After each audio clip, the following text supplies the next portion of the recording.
देखिए, मणिशंकर अय्यर ने आज जो कहा और जितना कहा, मैंने उनका पूरा बयान सुना और मैं समझता हूं कि इससे जाहिलाना स्टेटमेंट या तो सलमान खुर्शीद साहब ने कुछ दिनों पहले दिया था, वो टक्कर का था, बराबरी का था, मुकाबले का था, या फिर आज मणिशंकर साहब ही उसको टॉप कर सकते थे, उन्होंने टॉप कर दिया।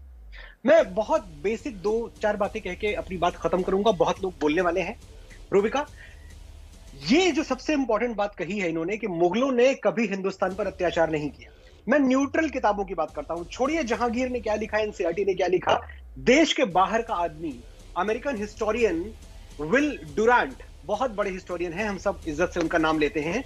उन्होंने अपनी किताब में साफ साफ लिखा हुआ है कि Islamic invasion of India is the bloodiest chapter of human history. Indian history की बात नहीं हो रही है, ह्यूमन हिस्ट्री की बात हो रही है। आई रिपीट, आई कोट, कि जो इस्लाम का इन्वेजन था, जो इस्लाम का आक्रमण था हिंदुस्तान पर, उससे ज्यादा खून खराबे भरा पाठ दुनिया के इतिहास में कहीं आपको सुनने या पढ़ने को नहीं मिलेगा।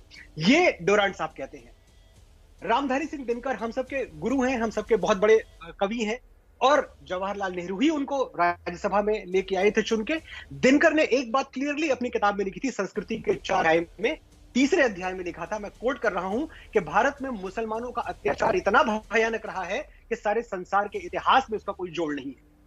मैं एक बात और कहूंगा, यदुनाथ सरकार, जो कि सबसे बड़े मुगलों पे एक्सपर्ट माने जाते हैं, और मैं समझता हूं जितने भी पैनल में लोग बैठे हुए हैं एक बात मानेंगे, सही गलत कैसे भी, लेकिन यदुनाथ सरकार की बातों को, उनके नॉलेज को कोई चैलेंज नहीं कर सकता। ना वो जनसंघ से जुड़े थे, ना तब भारतीय जनता पार्टी थी, तब हिंदू महासभा भी नहीं थी। 1910 के आसपास वो सक्रिय थे यदुनाथ सरकार, तब इनमें से कोई इकाई, कोई संगठन सक्रिय नहीं था। यदुनाथ सरकार ने क्लियरली लिखा हुआ है कि इस्लामी राजतंत्र के अनुसार सभी गैर मुस्लिम जनता शत्रु है, और ये इस्लामी राजतंत्र का मतलब मुगल राजतंत्र की बात हो रही है, तथा उसकी संख्या और शक्ति को समाप्त कर देना मुस्लिम शासक का प्रधान कर्तव्य है। ये बात कहां से आती है, ये भी समझने वाली है। ये भी यदुनाथ सरकार नहीं कह रहे हैं, ये आती है शेख हमदानी की एक किताब है जिसका नाम है जखीरातुल मुलूक। अब जखीरातुल मुलूक वो किताब है जिसको ये बाइबल की तरह, कुरान की तरह सामने रख के अपना शासन चलाते रहे हैं शुरू से, ये हम सबको पता है। जखीरातुल मुल्क से मैं कुछ चीजें कोट करना चाहता हूं कि एक इस्लामिक शासन कैसा होना चाहिए और कैसा होता है। नंबर 1, मुस्लिम राज्य में कोई प्रतिमालय नहीं बनाया जा सकता। ये बाकायदा रूल की तरह कॉन्स्टिट्यूशन है। ये कॉन्स्टिट्यूशन पढ़ के सुना रहा हूं मैं आपको, मेरा लिखा हुआ नहीं है, शेख हमदानी का लिखा हुआ है, जखरातुल मुलूक नाम की किताब का। मुस्लिम राज्य में कोई मंदिर नहीं बन सकता, नंबर 1। नंबर 2, जो मंदिर तोड़ दिए गए हैं उनका नवनिर्माण नहीं किया जा सकता, वो दोबारा नहीं बनाया जा सकता। This is second. तीसरा, गैर मुस्लिम लोग मुसलमानों के सामने जीन और लगाम कसकर घोड़ों पर नहीं चढ़ेंगे। घोड़े पे चढ़ना गैर मुस्लिमों के लिए मना था, यह अकबर के जमाने में भी था। गैर मुस्लिम प्रजा के लिए तीर, धनुष और तलवार लेकर चलना मना है, और गैर मुस्लिम जनता मुसलमानों के मोहल्ले में ना बसे। और आखिरी चीज मैं कह रहा हूं कि गैर मुस्लिम प्रजा अपने मुर्दों को लेके जोर से विलाप ना करे। यानी अगर हमारे घर में, हिंदुओं के घर में कोई मृत्यु होती थी, कोई बाप दादा मर गया, तो जोर से रो नहीं सकते थे कि कहीं जो बादशाह सलामत हैं उनकी अय्याशियों में खलल ना पड़ जाए। इस पे पूरा जो शासन है वो चला हुआ है। सिर्फ 30 सेकंड और फिर मैं सबको बोलने दूंगा। अकबर को, जिसको सबसे ज्यादा इन्होंने बोला हमारे अकबर, अकबर को मैं अपना मानता हूं, ये तो खैर रहते अकबर रोड पे हैं, बिल्कुल बोलेंगे। मैं जानना चाहता हूं कि पूरी जिंदगी मणिशंकर अय्यर साहब के दिल्ली में गुजरी है, स्टीफेंस में पढ़े हैं, मुझे बताएं कि 1935 में बिरला मंदिर बना था। 1935 के पहले कौन से मंदिर आपको देखने को मिलते हैं? जामा मस्जिद जैसा क्या एक भी स्ट्रक्चर आपको दिल्ली में देखने को मिलता है? मैं पूरे उत्तर भारत की बात कर रहा हूं। पूरे उत्तर भारत में कितने मंदिर बने? जबकि ये वही टाइम था जब साउथ में, दक्षिण भारत में एक से एक मंदिर बनाए जा रहे थे। तो जहां अकबरों का, औरंगजेबों का, शाहजहां का, जहांगीरों का और बाबरों का शासनकाल रहा है, वहां हिंदुओं को या किसी भी अन्य संप्रदाय को क्या तरजीह दी गई है, यह बात आपको समझ में आनी चाहिए। मणिशंकर अय्यर साहब को भी समझ में आनी चाहिए। और एक चीज आप देखें, अबुल फजल ने 2 किताबें लिखी हैं अकबर के बारे में, एक है आईने अकबरी और दूसरा अकबरनामा।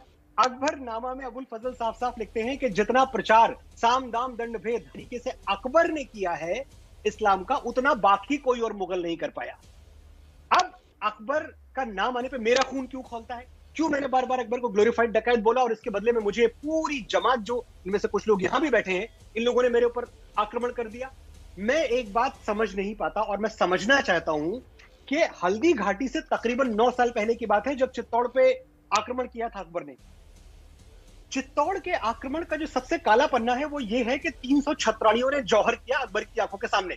उसको अकबर रोक सकते थे, लेकिन उन छत्राणियों को पता था कि ये अय्याश आदमी हमको छोड़ेगा ही नहीं, वरना कोई हंसते खेलते और कोई अपनी मर्जी से अपनी खुशी से आग में नहीं कूदता। ये हम सबको पता है, इंसान इंसान होता है।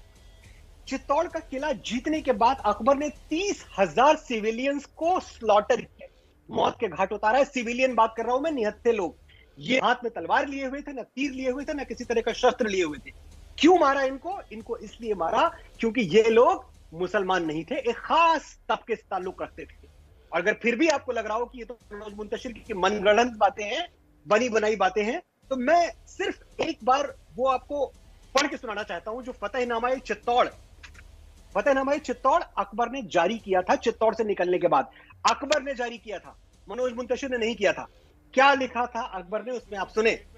हम अपना कीमती वक्त अपनी सलाहियत के मुताबिक जंग और जिहाद में गुजारते हैं। और उसके बाद मैं आपके पास आऊंगी, आप फिक्र ना करें। टोली बनाकर हमला हुआ। शैतान काफिर कौन है आप समझ रही हैं? सिर्फ ये आखिरी चीज पढ़ूंगा मैं, फिर मैं बोलूंगा नहीं, ना बोलने के लिए कुछ बचेगा मेरे पास। ये फतेहनामा चित्तौड़ में अकबर लिखता है। बिल्कुल बैठे हैं आप, एक मिनट सुन लें, ये जरूरी है। 15 सेकंड रूबी का, 20 भी नहीं। हम अपना कीमती वक्त अपनी सलाहियत के मुताबिक जंग और जिहाद में गुजारते हैं। शैतान काफिरों के खिलाफ टोली बनाकर हमला हुआ और उस जगह कब्जा हो गया जहां किला खुलता है। हम अपनी खून की प्यासी तलवारों से एक के बाद एक कत्ल करते चले गए और कत्ल हुए लोगों का अंबार हो गया। बाकी बचे हुए लोगों का पीछा हुआ जैसे वो डरे हुए गधे हों शेर से भागते हुए।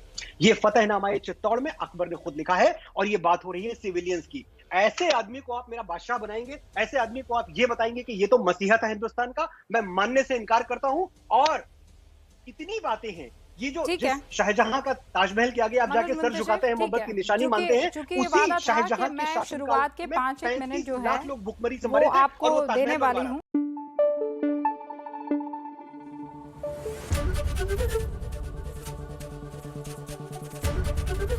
एबीपी न्यूज आपको रखे आगे।